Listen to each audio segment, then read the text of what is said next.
welcome to Bussin With The Boys. We are stoked to have you on. I feel like you have had such a unique journey getting to this point.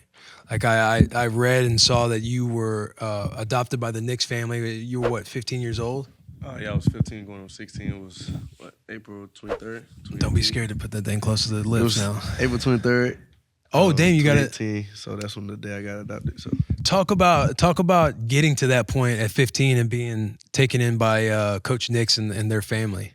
it Because was I was reading some things, like I saw your mother have quotes in there and everything else, but I would love to learn more about how you got there. it was a complete change for me. It was a different journey, as we all know, because being a black kid, just moving into a White House, and it was like you had to learn different ways of how to live life.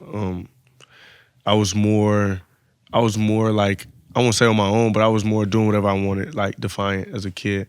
Yeah. And they taught me rules that you gotta obey some rules to get where you need to be, and you have to do the right things to be well in order to get where you need to get to. And my biological mom loved them to death. Like, she knows that they helped me a lot, and she's always been supportive of what they've done and how they've changed and impacted my life.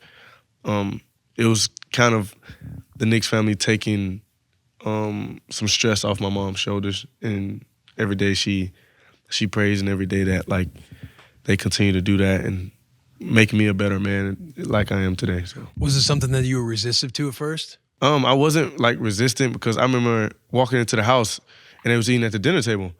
And like me and my brothers, like, we always take the plate and go to the room. And literally, like, I always used to have like dreams like of eating at the dinner table. And we did some nights, but it wasn't like everybody else would just take their plate to the room and play the game or whatnot on the floor. But they was eating at the dinner table. I was like, okay, I don't want to leave. Like, they eat at the dinner table. Okay, I want to stay. So I never told them that. I never like showed it. Because I was scared to death. As soon as I walked in the house, I was scared to death. It's me and everybody eyes on me now. I'm like, all right, okay. Like, what am I gonna do? And I was just spooked. The whole time I was spooked. Were you like before that? Were you around like wrong groups of people? Or Yes. you like getting into trouble? Yeah, I was getting into trouble around the wrong people. I was always getting suspended from school. I used to never like come home. I used to just end up showing back up to school the next day, just because, like, football. I was always good at football.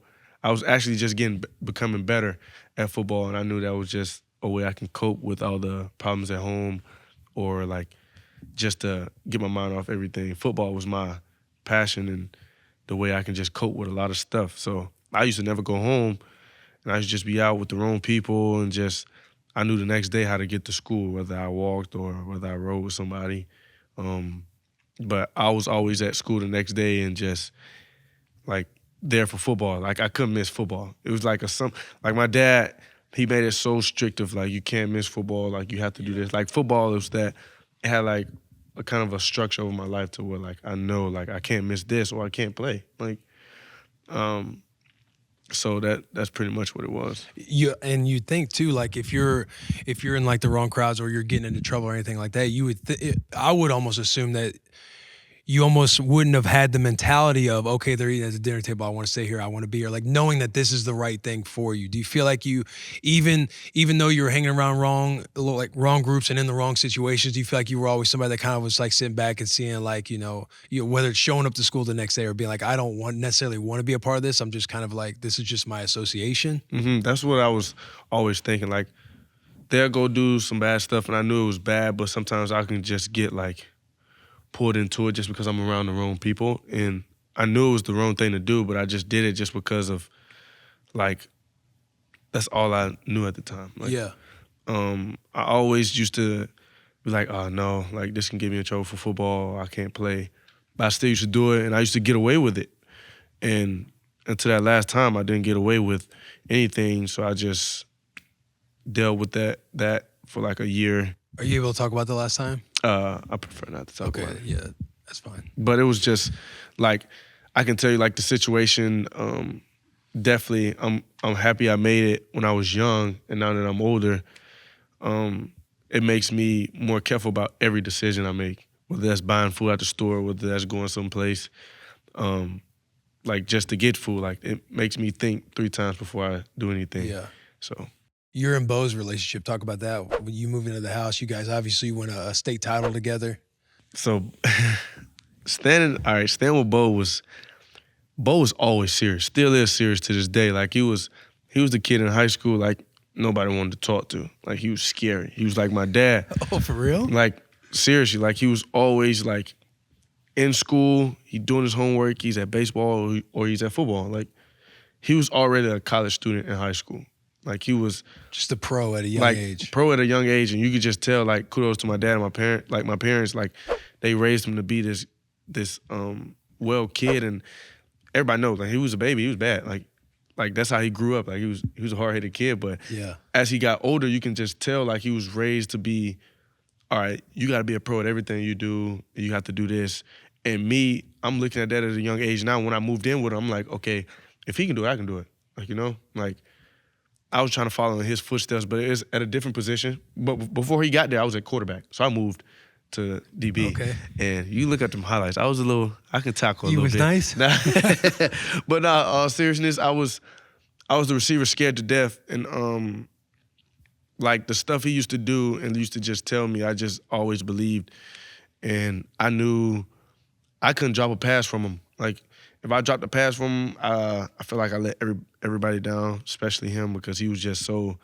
Like I said, he was just so top tier in high school. Like he was this guy. He was the #1 quarterback. He was Mr. Football. Like he had all sorts of records. But in the back of my head, I'm like, okay, I can do that too. Like, what if I get in that picture and break a record or something like that?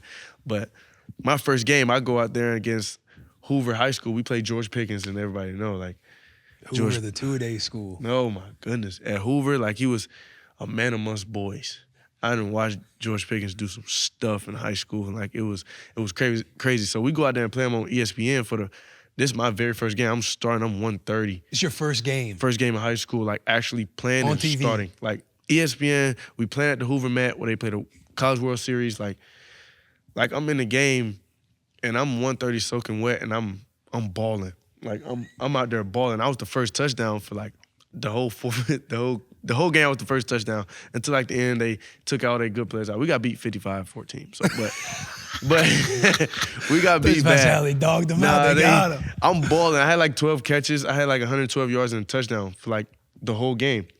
And right then and there, I knew okay, I can play. Like I can play a little bit. I had a little confidence, but I was still timid and scared. I didn't know the game. I would just run out there running routes, playing and catching. They used to tell me, like in high school, my dad used to call plays like menu 9 T whip or T dig because I didn't understand the concepts at the time. But Bo and my dad took it upon himself. Like when Bo left, my dad and my little brother Caleb worked with me more on like learning plays and just being able to understand like where you need to be. And it was no more. And why you need to be there. Yeah, why I need to be there. And like it was no more T whip or T dig or T corner. It was like menu 9 H post. All right, now I know. Like I'm the H now. I'm the post guy. I'm finna take the top off the defense now. Like I knew that, and that helped me so much. Like in the long run, and now that I can see everything moves slow for me now.